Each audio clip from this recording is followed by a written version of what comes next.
Bible in a Year Live, Chronological Project, Week 35, Day 5, New American Standard Bible. And the elders of the Jews were successful in building through the prophecy of Haggai the prophet and Zechariah the son of Iddo. And they finished building following the command of God of Israel and the decree of Cyrus, Darius, and Artaxerxes king of Persia. Now this temple was completed on the 3rd day of the month Adar. It was the 6th year of the reign of King Darius. And the sons of Israel, the priests, the Levites, and the rest of the exiles celebrated the dedication of this house of God with joy. They offered for the dedication of this temple of God 100 bulls, 200 rams, 400 lambs, and as a sin offering for all Israel 12 male goats, corresponding to the number of the tribes of Israel. Then they appointed the priests to their divisions, and the Levites in their sections, for the service of God in Jerusalem, as it is written in the book of Moses. The Passover held. The exiles held the Passover on the 14th of the first month, for the priests and the Levites had purified themselves together. All of them were pure. Then they slaughtered the Passover lambs for all the exiles, both for their brothers, the priests, and for themselves. And the sons of Israel who returned from exile, and all those who had separated themselves from the impurity of the nations of the land to join them, to seek the Lord God of Israel, ate the Passover. And they held a feast of unleavened bread for 7 days with joy, because the Lord had made them happy, and had turned the heart of the king of Assyria toward them, to encourage them in the work of the house of God, the God of Israel. Now in the reign of Ahasuerus, in the beginning of his reign, they wrote an accusation against the inhabitants of Judah and Jerusalem. The banquets of the king. Now it happened in the days of Ahasuerus, the Ahasuerus who reigned from India to Cush over 127 provinces, in those days as King Ahasuerus sat on his royal throne, which was at the citadel of Susa, in the 3rd year of his reign, he held a banquet for all his officials and attendants, the army officers of Persia and Media, the nobles, and the officials of his provinces, in his presence. At that time he displayed the riches of his royal glory, and the splendor of his great majesty for many days, 180 days. When these days were finished, the king held a banquet lasting 7 days for all the people who were present at the citadel in Susa, from the greatest to the least, in the courtyard of the garden of the king's palace. There were curtains of fine white and violet linen, held by cords of fine purple linen, on silver rings and marble columns, and couches of gold and silver on a mosaic floor of porphyry, marble, mother of pearl, and mineral stones. Drinks were served in golden vessels of various kinds, and the royal wine was plentiful in portion to the king's bounty. But the drinking was done according to the royal law. There was no compulsion, for so the king had given orders to each official of his household that he was to do as each person pleased. Queen Vashti also held a banquet for the women in the palace, which belonged to King Ahasuerus. Queen Vashti's refusal. On the 7th day, when the heart of the king was cheerful with wine, he ordered Mehuman, Biztha, Harbona, Bigtha, Abagtha, Zethar, and Zarkas, the 7 eunuchs who served in the presence of King Ahasuerus, to bring Queen Vashti before the king with her royal turban, in order to display her beauty to the people and the officials, for she was beautiful. But Queen Vashti refused to come at the king's order, delivered by the eunuchs. So the king became very angry, and his wrath burned within him. Then the king said to the wise men who understood the times, for it was the custom of the king to speak this way before all who knew Persian law and justice, and were close to him, namely Karshena, Sethar, Admatha, Tarshish, Meres, Marsena, and Memucan, the 7 officials of Persia and Media, who had access to the king's presence and sat in the first place in the kingdom. According to the law, what is to be done with Queen Vashti, since she did not obey the command of King Ahasuerus, delivered by the eunuchs? And in the presence of the king and the other officials, Memucan said, Queen Vashti has wronged not only the king, but also all the officials and all the peoples who are in all the provinces of King Ahasuerus. For the queen's conduct will become known to all the women, so as to make their own husbands despicable in their sight, when they say, King Ahasuerus commanded that Queen Vashti be brought into his presence, but she did not come. And this day the wives of the officials of Persia and Media, who have heard about the queen's conduct, will talk about it to all the king's officials, and there will be plenty of contempt and anger. If it pleases the king, let a royal edict be issued by him, and let it be written in the laws of Persia and Media, so that it cannot be repealed, that Vashti may not come into the presence of King Ahasuerus, and let the king give her royal position to another who is more worthy than she. When the king's edict, which he will make, is heard throughout his kingdom, great as it is, then all women will give honor to their husbands, great and small. Now this word pleased the king, and the officials and the king did as Memucan proposed. So he sent letters to all the king's provinces, to each province according to its script, and to every people according to their language, that every man was to be the ruler in his own house, and the one who speaks in the language of his own people.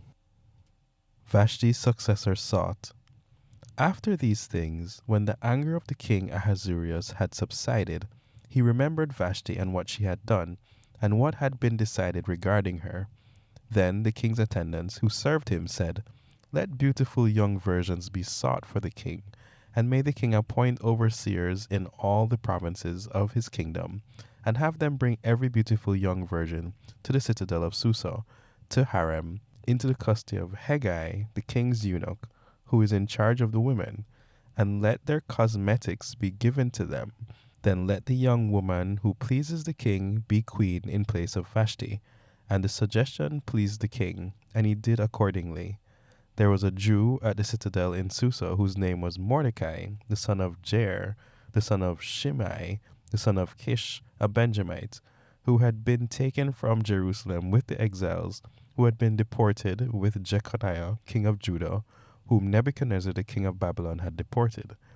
He was the guardian to Hadassah, that is Esther, his uncle's daughter, for she had no father or mother. Now the young woman was beautiful of form and face, and when her father and her mother died, Mordecai took her as his own daughter. Esther finds favor. So it came about when the command and decree of the king were heard, and many young ladies were gathered to the citadel of Susa, into the custody of Hegai, that Esther was taken to the king's palace into the custody of Hegai, who was in charge of the woman.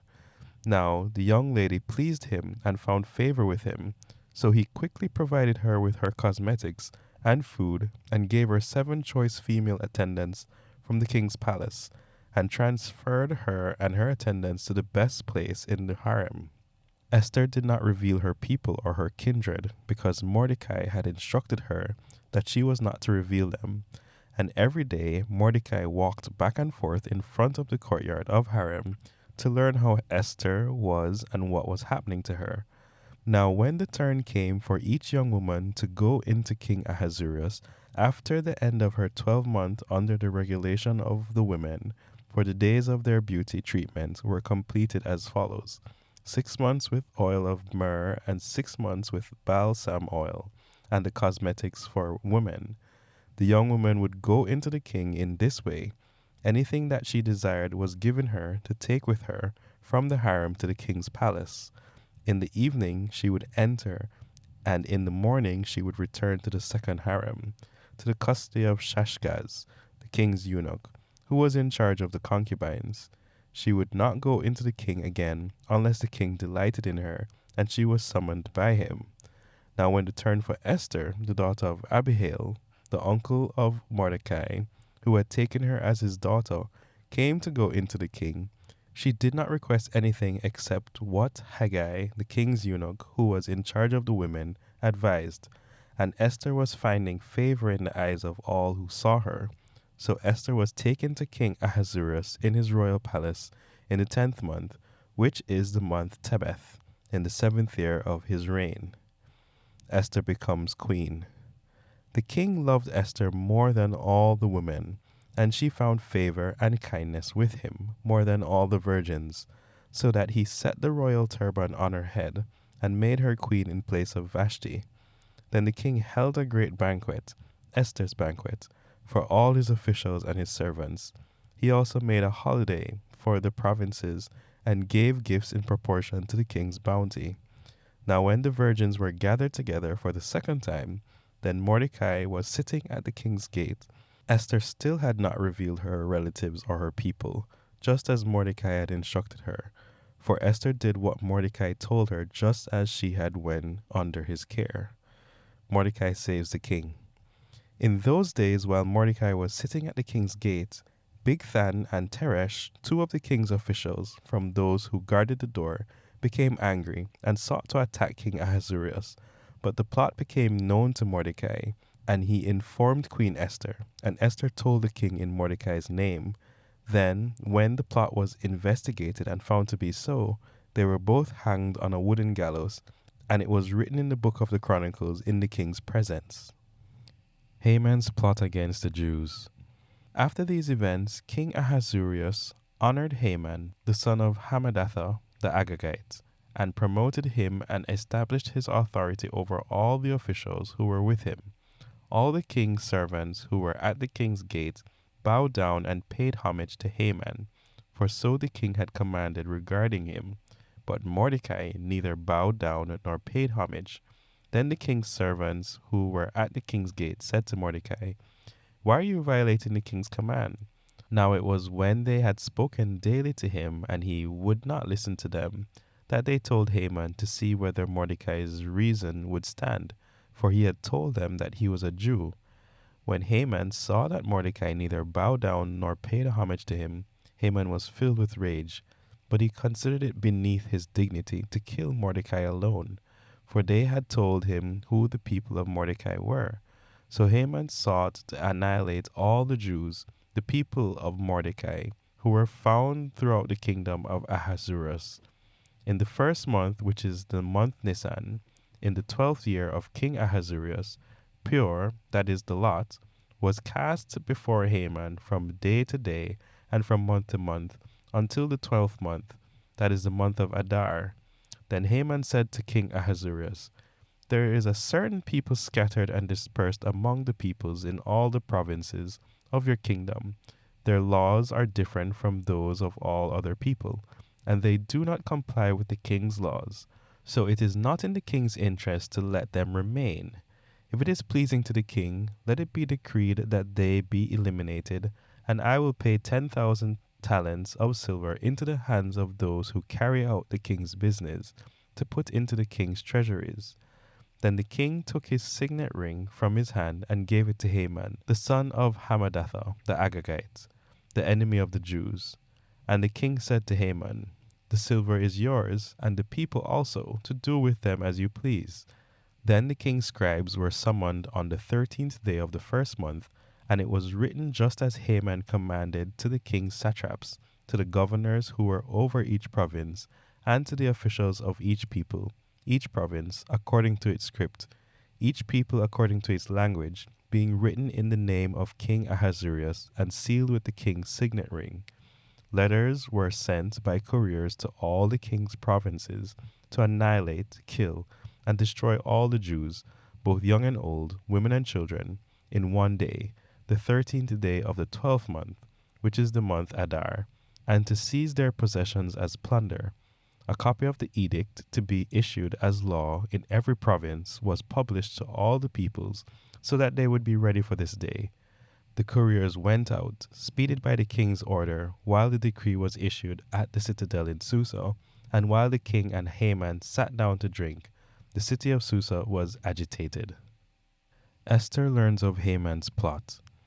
When Mordecai learned of everything that had been done, he tore his clothes, put on sackcloth and ashes, and went out into the midst of the city, and wailed loudly and bitterly. And he came as far as the king's gate, for no one was to enter the king's gate clothed in sackcloth. In each and every province where the command and decree of the king came, there was great mourning among the Jews, with fasting, weeping, and mourning rites, and many had sackcloth and ashes spread out as a bed. Then Esther's attendants and her eunuchs came and informed her, and the queen was seized by great fear. And she sent garments to clothe Mordecai so that he would remove his sackcloth from him, but he did not accept them. Then Esther summoned Hathach from the king's eunuchs, whom the king had appointed to attend to her, and ordered him to go to Mordecai to learn what his mourning was and why it was happening. So Hathach went out to Mordecai in the city square, in front of the king's gate. Mordecai told him everything that had happened to him, and the exact amount of money that Haman had promised to pay to the king's treasuries for the elimination of the Jews. He also gave him a copy of the text of the edict which had been issued in Susa for their annihilation, so that he might show Esther and inform her, and to order her to go into the king to implore his favor and plead with him for her people. So Hathach came back and reported Mordecai's words to Esther. Then Esther spoke to Hathach and ordered him to reply to Mordecai. All the king's servants and the people of the king's provinces know that for any man or woman who comes to the king in the inner courtyard, who is not summoned, he has only one law, that he be put to death, unless the king holds out to him the golden scepter, so that he may live. And I have not been summoned to come to the king for these 30 days. And they reported Esther's words to Mordecai. Then Mordecai told them to reply to Esther, "Do not imagine that you in the king's palace can escape any more than all the other Jews.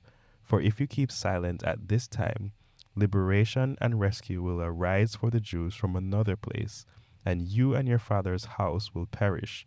And who knows whether you have not attained royalty for such a time as this?" Esther plans to intercede. Then Esther told them to reply to Mordecai, "Go, gather all the Jews who are found in Susa, and fast for me. Do not eat or drink for 3 days, night or day. I and my attendants also will fast in the same way. And then I will go into the king, which is not in accordance with the law. And if I perish, I perish." So Mordecai went away and did just as Esther had commanded him.